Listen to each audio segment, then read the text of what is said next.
মাছ মাংস খালেই বিপদত পৰিব আপুনি আপুনি যদি মাছ মাংস খাই ভাল পায় তেন্তে এতিয়াৰে পৰা সাৱধান হ'বৰ হ'ল কিয়নো মাছ মাংসই বিপদ মাতিব আপোনাৰ আমাৰ দেশতেই এনে এখন ঠাই আছে য'ত আপুনি গ্ৰহণ কৰিব নোৱাৰিব আমিষ খাদ্য গ্ৰহণ কৰিলেই হ'ব ঘোৰ অপৰাধ নিয়ম উলংঘা কৰিলেই ভুগিব লাগিব শাস্তি যিকোনো উৎসৱ পাৰ্বণেই হওক বা আন কোনো বিশেষ অনুষ্ঠানেই হওক অধিকাংশ লোকেই কিন্তু আমিষ ভোজন গ্ৰহণ কৰিব বিচাৰে মাছে মঙহে উদৰ পূৰাই খাব বিচাৰে বিয়াই সবাহেও আমিষ ভোজনক বিশেষ প্ৰাধান্য দিয়া হয় কিন্তু আমাৰ দেশতেই এনে এখন বিশেষ চহৰ আছে য'ত নেকি আমিষ ভোজীসকলেও খাব নোৱাৰিব মাছ মাংস অতিকৈ কঠোৰ এইখন চহৰত মাছ মাংস খালেই বিপদত পৰিব পাৰে আপুনি আমাৰ দেশতে আছে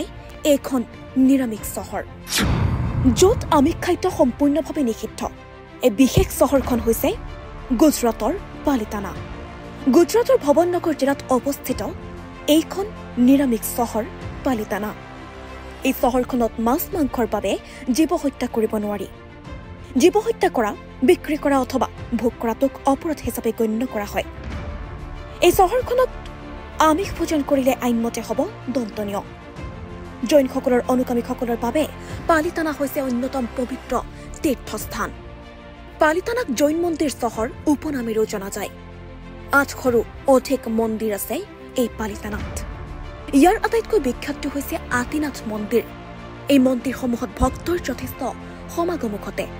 প্ৰায় 200ৰো অধিক জৈন সন্ন্যাসীয়ে প্ৰতিবাদ কৰিছিল প্ৰতিবাদৰ পাছতেই 2014 চনতে চৰকাৰে জীৱ জন্তু হত্যা কৰাত নিষেধাজ্ঞা আৰোপ কৰিছে গতিকে এই ঠাইখনত বা এই নিৰামিষ চহৰখনত কিন্তু কোনেও মাছ মাংস গ্ৰহণ কৰিব নোৱাৰে কোনেও জীৱ হত্যা কৰিব নোৱাৰে কোনেও মাছ মাংসৰ বেপাৰ কৰিব নোৱাৰে কিয়নো আইনমতে ই হৈছে অপৰাধ আৰু এই আইন উলংঘা কৰিলেই বিপদত পৰিব পাৰে আপুনিও